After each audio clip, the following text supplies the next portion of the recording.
રક્ષણાત્મક પ્રણાલીઓના મૂળભૂત તત્વોનો બ્લોક ડાયાગ્રામ સમજાવો. એટલે કે પ્રોટેક્ટિવ સિસ્ટમની અંદરમાં જેના બેસિક બ્લોક્સ છે એનો બ્લોક ડાયાગ્રામ આપણે સમજાવવાનો છે. તો આની અંદરમાં એના મુખ્યત્વે 5 મુખ્ય ભાગ છે. એમાં પહેલું છે કે સૌથી પહેલા તો સેન્સ કરવાનું, કે ભાઈ ઓળખવાનું કે ભાઈ ફોલ્ટ થયો છે કે નથી થયો, કરંટ વધ્યો છે કે કરંટ ઘટ્યો છે, વોલ્ટેજ વધ્યો છે કે વોલ્ટેજ ઘટ્યો છે, એના આધારે નક્કી થશે. તો સૌથી પહેલા એને સેન્સ કરવાનું છે. એ કામ એનું સેન્સિંગ એલિમેન્ટ કરશે. બીજા નંબર પર છે સિલેક્ટર. જે સિલેક્ટર છે એ નક્કી કરશે કે આ ફોલ્ટ છે કે એબનોર્માલિટી છે, મારા ઝોનમાં છે કે મારા ઝોનની બહાર છે, મારે ઓપરેટ થવાનું છે કે નથી થવાનું. આ ડિસિઝન લેવા માટે એને મૂલ્યની જરૂર પડશે. એટલે મેઝરિંગ એલિમેન્ટ છે એ મૂલ્ય નક્કી કરશે કે ભાઈ કેટલું મૂલ્ય છે, કે સેટ વેલ્યુ જે હશે એના કરતાં વધારે છે કે ઓછી છે, મારે ઓપરેટ થવું જોઈએ કે ના થવું જોઈએ. એના આધારે એક સિગ્નલ જનરેટ કરશે.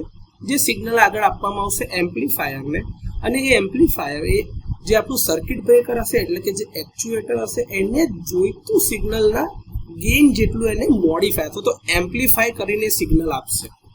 તો આ રીતે આપણા 5 મુખ્ય બ્લોક્સ છે: sensing element, selector block, measuring element, amplifier અને એક્ચ્યુએટર એટલે કે સર્કિટ બ્રેકર. તો આ રીતે આપણે જોવા જઈએ તો પાવર સિસ્ટમમાં ક્યારે પણ કોઈ ફોલ્ટ કે અસામાન્યતા આવે તો એમાં 2 વસ્તુ પોસિબલ થતી હોય. એક કે કાં તો કરંટનું મૂલ્ય બહુ જ વધી જાય, કાં તો કરંટનું મૂલ્ય બહુ જ ઘટી જાય. જો કરંટ ઉપર અસર નથી તો બીજું પેરામીટર છે વોલ્ટેજ, કે વોલ્ટેજ સડનલી એકદમ ઘટી જાય કે એકદમ વધી જાય.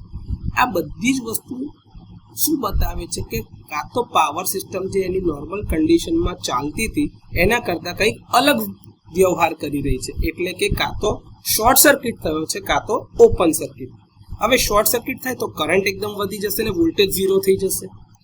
ઓપન સર્કિટ થાય તો વોલ્ટેજ એટલો ને એટલો રહેશે પણ કરંટ 0 થઈ જશે. તો આ જે વસ્તુ છે એ સેન્સ કરવા માટે આપણી પાસે 2 સાધન છે.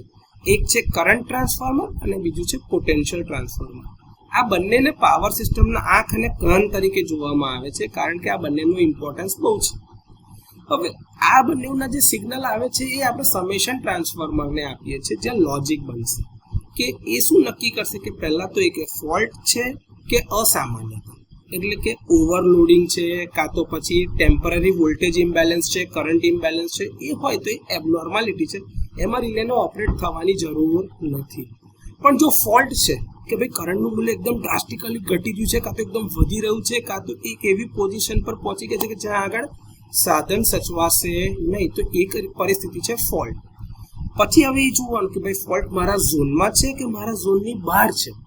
તો એ નક્કી કરવાનું કામ આ બ્લોકનું છે. અને આનું ઇમ્પોર્ટન્સ એટલા માટે છે કારણ કે એ નક્કી કરશે રિલેની અમુક જે પ્રોપર્ટીઝ છે, સિલેક્ટિવિટી, ડિસ્ક્રિમિનેશન છે, સેન્સિટિવિટી, આ બધી જ વસ્તુઓ ભેગી થાય છે આ બધા બ્લોકની અંદર. એના આધારે પછી એને નિર્ણય કરવાનો છે. તો નિર્ણય કરવા માટે એને મૂલ્ય જોઈશે. અમુક વસ્તુ અમુક વેલ્યુ એની અંદરમાં આપણે સેટ વેલ્યુ તરીકે ફિક્સ કરીને આપેલી હશે, જેની જોડે જે આ સીટી અને પીટીમાંથી જે ઇનપુટ આયા એ લેવામાં આવે છે અને એની જોડે કમ્પેર એટલે કે બેવના સરખામણી કરવામાં આવે છે.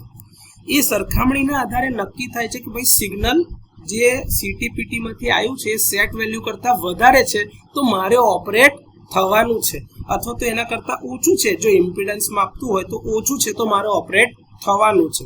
એ નક્કી કરવાનું કામ રિલે કરે છે. એટલા માટે એનો મેઝરિંગ ઇન્સ્ટ્રુમેન્ટ એટલે કે મેઝરિંગ જે એલિમેન્ટ છે બહુ ઇમ્પોર્ટન્ટ છે.